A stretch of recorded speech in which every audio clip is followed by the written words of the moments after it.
queridas reverendas Madres Carmelitas, Padre Jesús, hermanos todos en el Señor. El domingo pasado, el Señor nos enseñaba la importancia de la oración y de que es necesario orar sin cesar. Tal es así que incluso la primera lectura que nos hablaba de la guerra contra Amalek quería mostrarnos que la oración es ante todo un combate espiritual contra nosotros mismos, contra nuestras pasiones, contra nuestros gustos, nuestros caprichos, pero sobre todo también un combate contra las fuerzas del mal, contra las potencias demoníacas que buscan perdernos. Y veíamos cómo Israel ganaba solamente cuando Moisés elevaba sus brazos y oraba a Dios. Hoy el Señor, en este capítulo 18 de Lucas, que ya el domingo pasado empezábamos a leer, nos da una enseñanza nueva, ¿no? Y es las consecuencias de la oración. Es decir, aquello que ocurre misteriosamente, místicamente, pero que nosotros no vemos. Solamente lo sabemos por fe, porque el Señor nos lo ha enseñado, pero no lo vemos. Y lo que ocurre cuando oramos, nos lo ha descrito bellamente la primera lectura, que era del libro del Eclesiástico. Fijaos qué texto, ¿no? La oración del humilde atraviesa las nubes y no se detiene hasta que alcanza su destino. Esta es la enseñanza primera. La oración que se hace con fe, la oración que se hace clamando a Dios, incluso a veces con lágrimas, nunca cae en saco roto.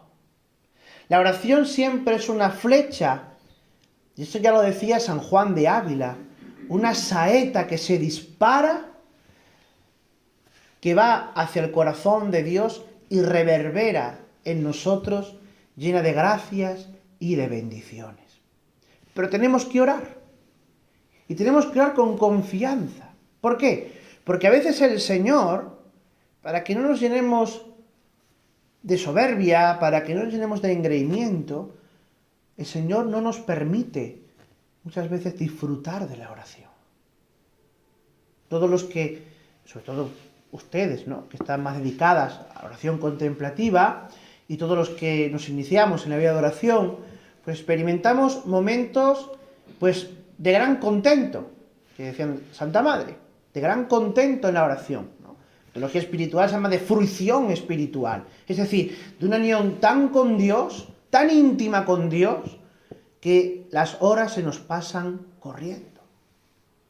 Pero hay momentos también en la vida, ¿verdad?, en que la oración se torna tan árida, tan pesada, tan costosa, que un minuto se nos hace eterno. Hay veces que nos comeríamos a Dios por los pies. Y hay otras veces que desearíamos levantarnos del asiento, del escaño, ¿verdad?, y marcharnos. ¿Por qué? Pues porque la oración está sujeta también pues a nuestros ciclos vitales. Momentos en la vida en que estamos muy arriba, momentos en que estamos muy abajo.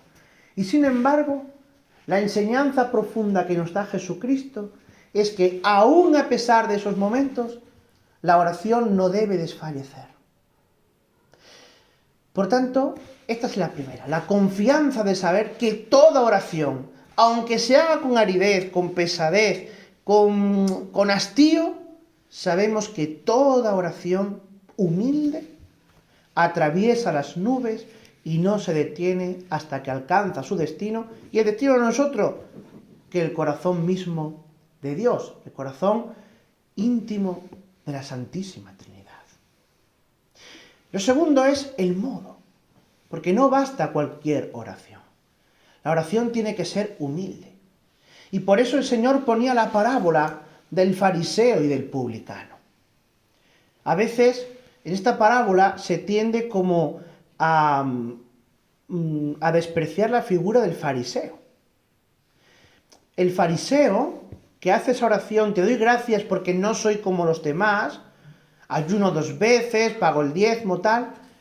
El fariseo estaba reconociendo lo que había hecho. El fariseo era un hombre justo, un hombre bueno. Era impecable, sin tacha. Pero ¿cuál es el problema del fariseo? El fariseo hace su oración centrada en él. Lo que yo hago, lo que yo rezo, lo que yo pago, lo que yo pido, lo que yo. Y el publicano, que es el otro modelo de oración, que es el que nos propone Jesucristo, es simplemente quedarse atrás. Quedarse atrás no es tanto una posición física. Quedarse atrás significa saber que yo estoy en el último lugar y que en la oración la primacía la tiene Dios. Dios es el centro, el objeto y el sujeto de mi oración también. ¿Por qué? No lo digo yo, lo dice San Pablo, porque no sabemos pedir como conviene. Y por eso el Espíritu, el Ruaj Yahvé, es el que se mueve en nuestro interior y nos pone palabras eficaces para que Dios oiga la oración, para que nuestra alma, nuestro espíritu, ungido por el Espíritu Santo, sintonice con el Espíritu de Dios y entonces haya un diálogo eficaz. La distinción entre el fariseo y el publicano es ¿a quién pongo yo en mi oración? Si mi oración es de mí y lleno de mí, entonces nunca estaré hablando con Dios, estaré hablando conmigo mismo. Claro, esto es lo que ocurre, por ejemplo, con estos movimientos nuevos, modernos, de oración que se proponen a lo mejor en la nueva era o en las terapias estas orientales, que no, es que tienes que buscarte, es que tienes que entrar en tu interior, buscarte y no sé qué y no sé cuánto. Y la gente piensa que eso es una oración. Eso no es oración. Oración es orar, hablar. La oración es diálogo. Y para dialogar uno tiene que salir de sí mismo. En la oración no vienes a encontrarte contigo mismo. Porque además ese es el camino más largo y más fácil de perderse. El que hay hacia uno mismo. San Agustín ya lo decía. San Agustín decía, Deus intimor intimo meo. Dios está más profundo, más dentro de mí, que mi misma intimidad. Por eso la oración es salir de uno mismo, es un exilio, es un éxodo. La oración es la vida de Abraham, que sale guiado por un Dios que no conoce, porque Abraham no conocía a ese Dios que luego se va a revelar progresivamente, pero Abraham sabe que tiene que fiarse de esa palabra. Y Abraham sale, cargado con todo lo suyo. Sale. ¿A dónde? Donde yo te muestre. La oración es la vida de Abraham. La oración es el éxodo. Es la salida. ¿De qué? De la esclavitud de Egipto. No atarse a las ollas de carne, cebolla, pimientos y tomates, que es a lo que siempre quiere volver a Israel, a las seguridades. Bueno, nos trataban mal, pero por lo menos comíamos. Por lo menos comíamos. No. El éxodo es salir de uno mismo. Y ese es el principio también para una vida espiritual, una vida de oración. Y tercero, es una oración motivada por las cosas de Dios.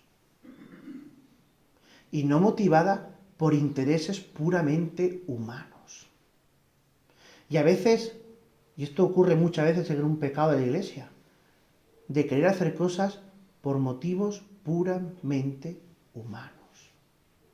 Motivos económicos. Es que me van a dar. Es que si hago esto, voy a percibir lo otro.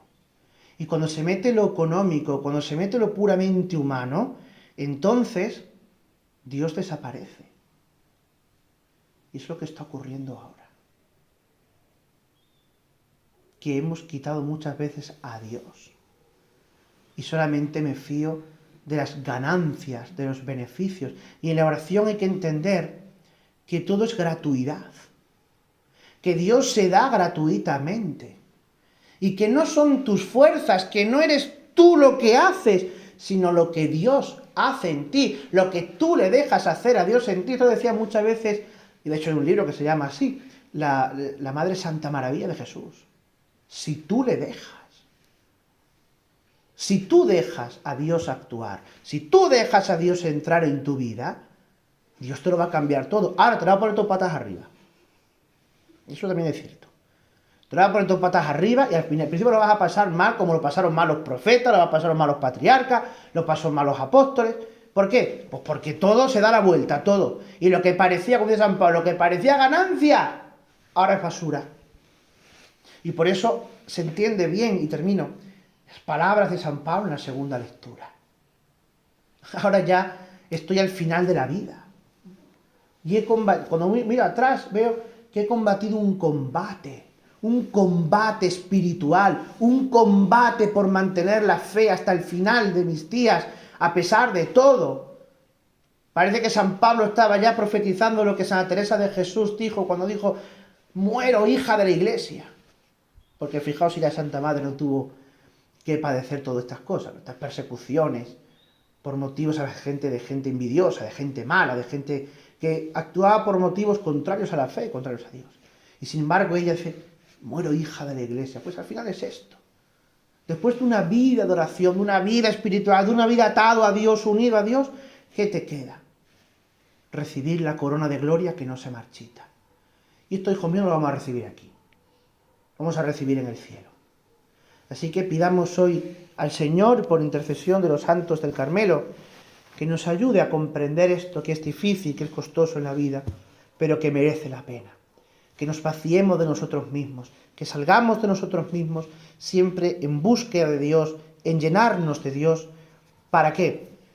Para tener una vida espiritual fecunda, eficaz, mansa, saludable también, muy llena de Dios, muy llena de amor a los santos, muy llena de amor a Jesucristo y a la Virgen Santísima, y con esto poder llevar un día la gloria que no se marchita. Que así sea.